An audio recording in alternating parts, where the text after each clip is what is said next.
Hello and welcome to the Business Success Podcast with myself, Adriana Cheshire, and Jonathan Keeble. This is episode 7 of our podcast. We've done quite a lot of podcasts. We've done quite well, actually, in a short time.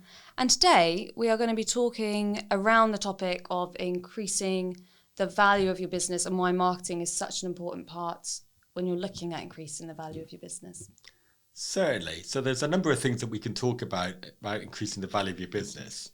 Marketing plays a really important part of it, but there's certain things that need to be done before the marketing ever takes place. Yes. And one of the things is financial transparency.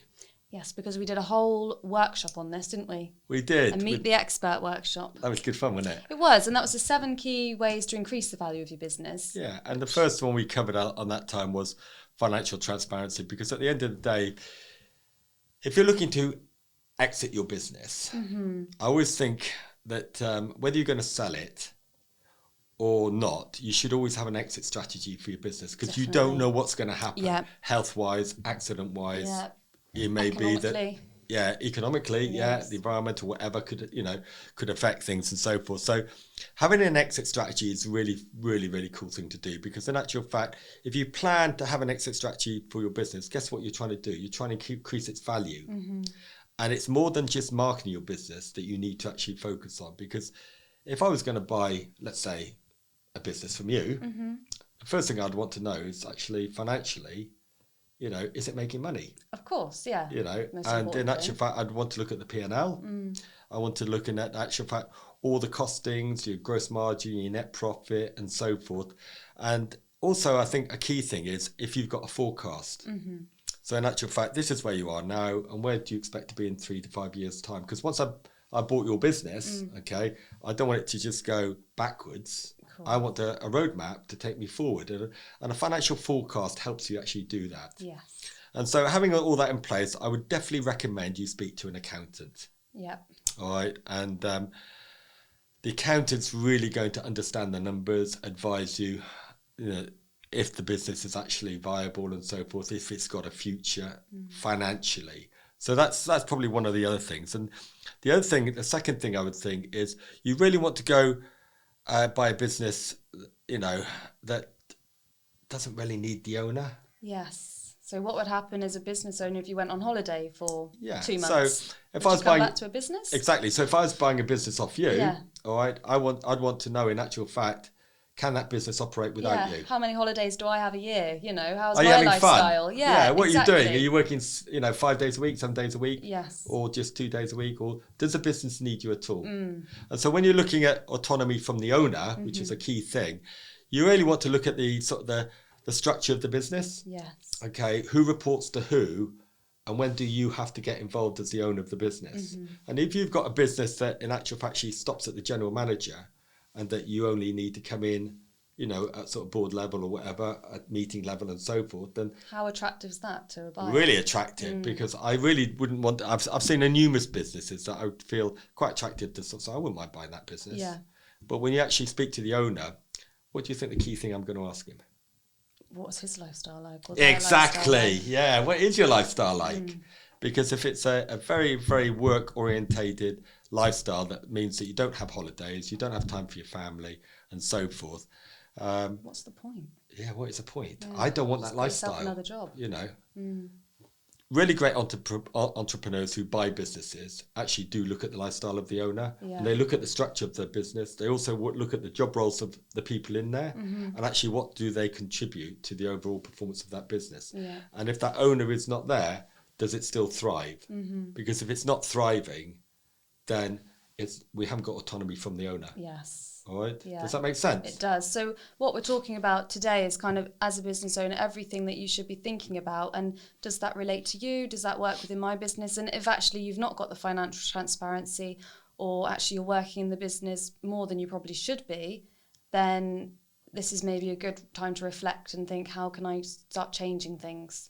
And what I would do, I'd probably, if I was looking at your business and so forth, I'd go around the staff. I'd want to know actually how motivated they are. How much is the business investing in their training?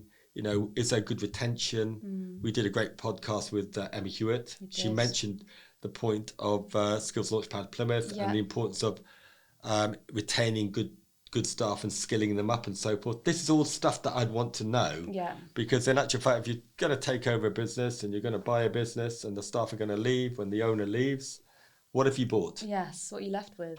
Probably a few customers, yeah, and a few products and a unit. Yeah, your people are the business in a lot of cases. Yeah, people are the number one priority in a business. Sure. So you've got good people, you've got a good business, and you've got customers who come back for the service from those good people. Yeah.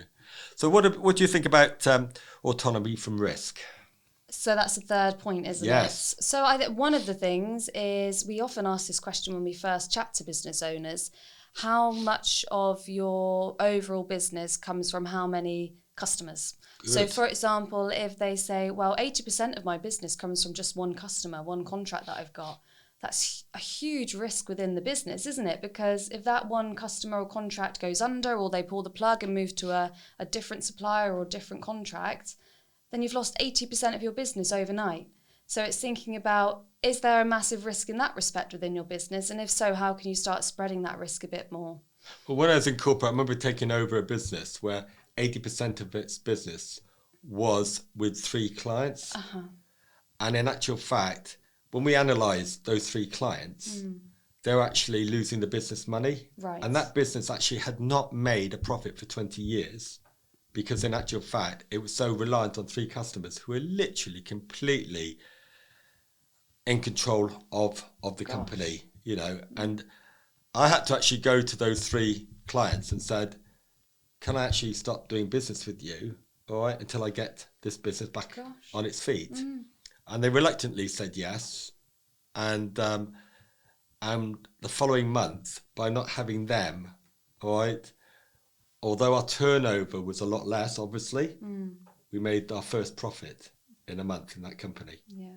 And then we were able to get the systems in place, employ the right people. We lost some really good people. So there was a lot of evenings I went out and to pubs and trying to recruit people back and stuff like that, and entice them back into the business. And once we got them back and we had the structure of the business right, we had the right people in the business with doing the right job roles and the right service and the good delivery of service and so forth, we could go back to those 3 people. With you in control. With us in control and say we can now do business with them. But it was now on our terms. Exactly. We weren't on their terms. Yeah. And so from that day onwards, we made profit. Yeah. You know, and that's so important.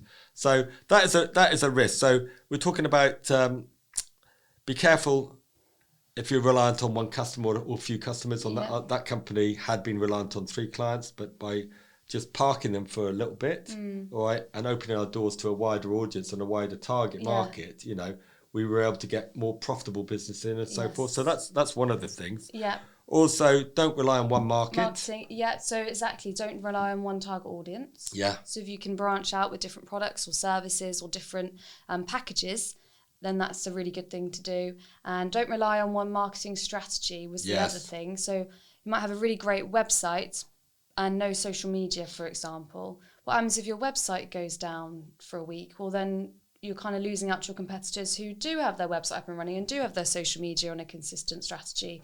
So it's about making sure that you're meeting your target audiences where they are and being on as many different channels and social media outlets and incorporating as many powerful strategies into your marketing as you can, rather than just relying on, we just rely on word of mouth or we just rely on our website. Because what happens if that dries up? Yeah. So it's good to kind of have your fingers in a few pies. It's really important, isn't it? Referrals and word of mouth is really important. They're the most powerful form of getting business, really, aren't they? But you need more than one. You can't always guarantee it, though. Yeah, but you need more than one strategy. For instance, if you just got an advert on the back of a bus. Yes. They're only going to appeal to those people driving behind the bus, which is a limited market, isn't it? Very limited. So you need to have a number of different marketing strategies. Yeah. And guess what you got to do with those marketing strategies? Measure them. That's it. Test and measure. All right. And look at the return on investment of each of those marketing strategies and so forth. So there's 2 other things that we've not mentioned, all right, where we need to talk about autonomy from risk. Okay. One is actually being heavily reliant on one supplier or fewer suppliers, because if that supplier goes bust or they decide They don't want to trade with you. And we had that with one occasion with a client where Great point. they were 100% reliant on one supplier. Yeah. And they were the route to market for that supplier. Then that supplier decided, in actual fact, we're going to change the route to market. And so that customer, in actual fact, their source of... he couldn't supply their goods anymore. Or if the supplier just thought, we're going to hike our prices by 20%, then you're kind of beholden to exactly your margins dropping massively. So have a selection of suppliers. Great. And look after those suppliers. And remember, those suppliers are part of your team. Yeah. And you should treat them and nurture them as part of your team and respect them as part of your team and so forth. And also making sure you've got diverse services. Because if you're just relying on one service, what happens? There's no demand on that. Yeah. A great example was... in the dairy industry, when farmers just supplied milk, and we had the worst 10 years in dairy farming in the 90s and so forth, and it was affected by BSE and the breakup of Milk Mark and foot and mouth and all those sort of things. A lot of those farmers went out of business, but the ones who stayed in business, who diversified, they might have gone into beef, they might have actually gone into B&B, all right, they might have used one of their buildings, for a restaurant, I don't know if you've seen Jeremy Clarkson. Yes. The last thing about he's tried to turn one of his barns into a restaurant, and the council said no, and he's actually relocated into another barn that he's allowed to do it in, but everyone's got to walk a long way to go to that barn, but there's no toilets there. So we were watching it yesterday, and it's really good fun. The new one. It's really, really good. So it's having more than just the one service, or having a diverse services and so forth, just in case one service, goes wrong and so forth. And also growth plan. Yes, massive. Yeah.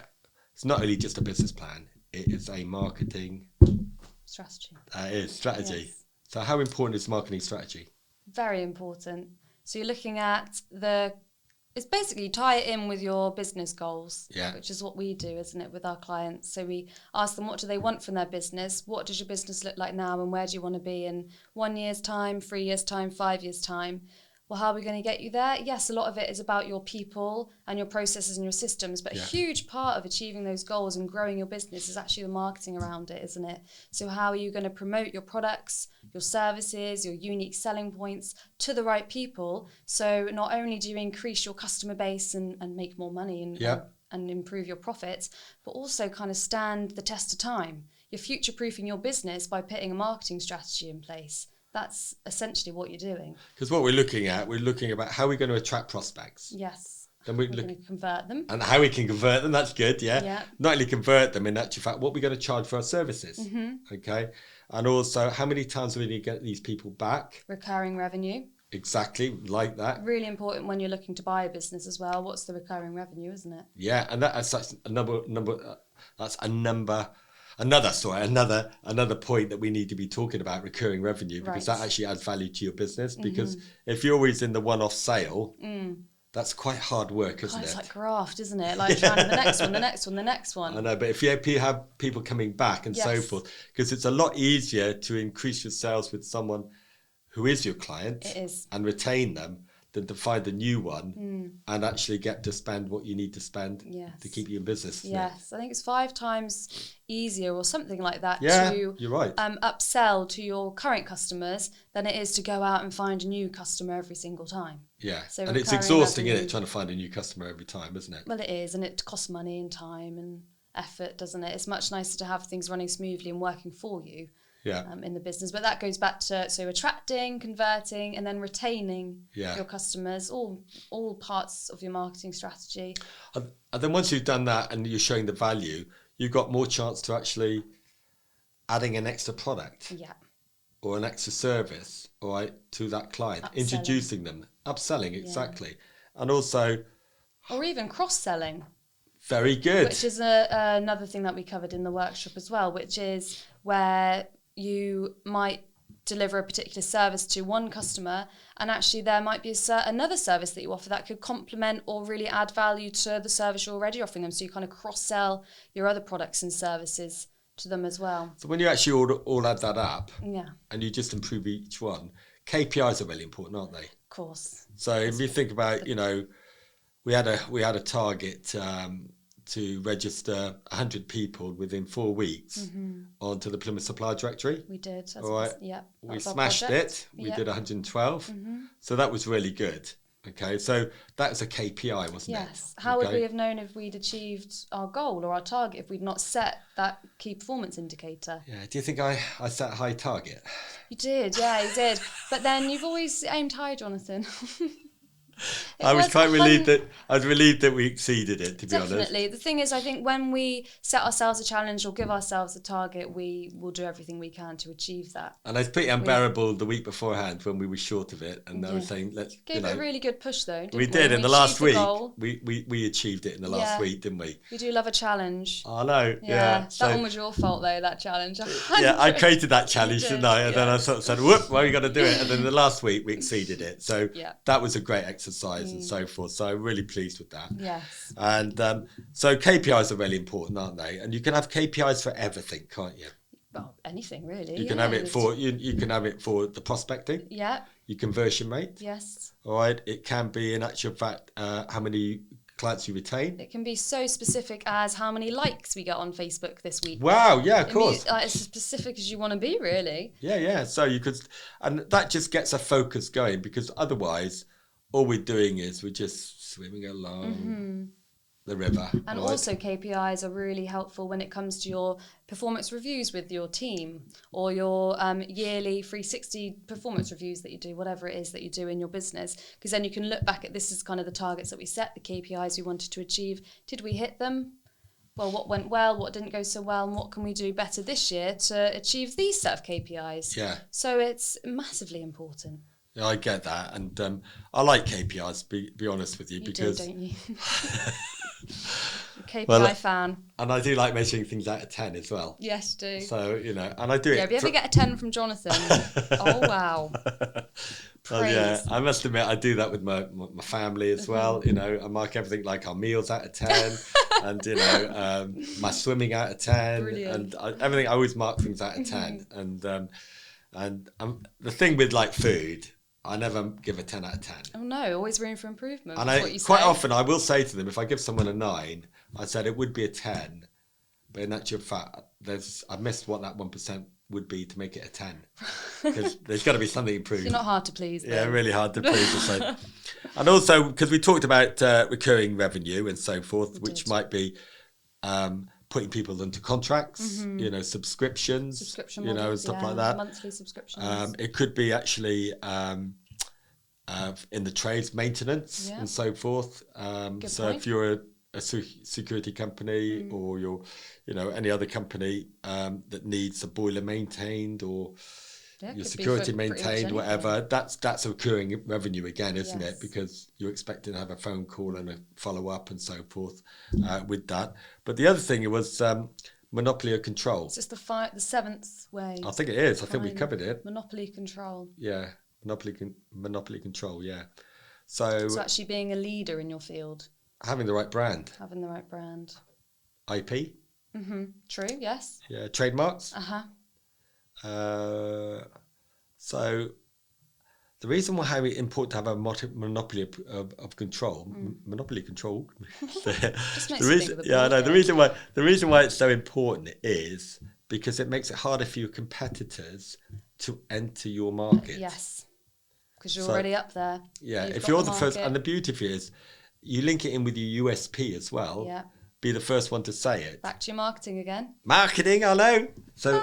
I know marketing is so important, isn't it? So, but you are right. It's back to the market. But when you link all that up, okay, you're educating your target audience. You're marketing to them, all right, your target audience. Then, in actual fact, you're delivering this type of service that will give you this result that has a return on investment for that client, but also for yourself.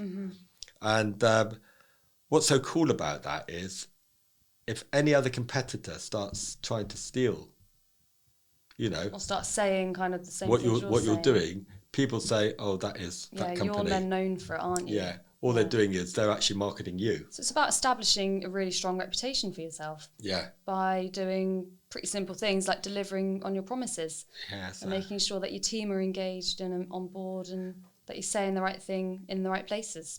I know. So. Wow. A whistle-stop tour of the 7 ways to increase the value of your business. I know, and it is important because I strongly believe if you always look to increase the value of your business and have an exit strategy, you may want to just keep your company because it works better for you. Yep. All right. And at every stage of that, what you're doing is you're marketing your success to your clients. You're educating your clients on actually what you're doing, whether it's on the financial transparency, whether it's autonomy from risk, and how the owner is operating, because you don't want a frazzled owner, no, and you don't want his lifestyle. No. So that's really important. And also, the importance of a growth plan, because if the growth plan is so important. I know it's a business plan. I know it's a marketing strategy, the two together. The growth plan is so important. It's a roadmap. Exactly. Because if I was buying your business, I would want to follow what you're doing to carry on, to get the return on investment to pay for what I paid you for your business. And as a business owner, even if I didn't want to sell right now, it's still so useful to have that roadmap for me and my team. And if you're looking to pass this business on to your family, this is so vital. Yeah. Because you're not wanting to pass on a burden to your children, do you? Of course not. All right, you just want to pass on success, so you're remembered. Yeah, nicely packaged, well looked after. Operating successfully. Yeah. So you're remembered in actual, by others as being a successful business manager. So whether you want to sell your business right now or not, or whether it's in the future or on the cards, just really important to keep building the value within your business as soon as you can. Yeah. And then if anyone wants to have a chat about it, we're more than happy to talk about it. Yeah, we've worked with many clients and given workshops on the topic, haven't we? But yeah, it's different for every business, completely bespoke. Every situation is different, but we're here to help and here to chat. That's just on time. Brilliant. Thank you very much, Jonathan, for joining us on another Business Success podcast. And thank you for listening and perhaps watching, and we'll see you again next time. Thank you. Thank you.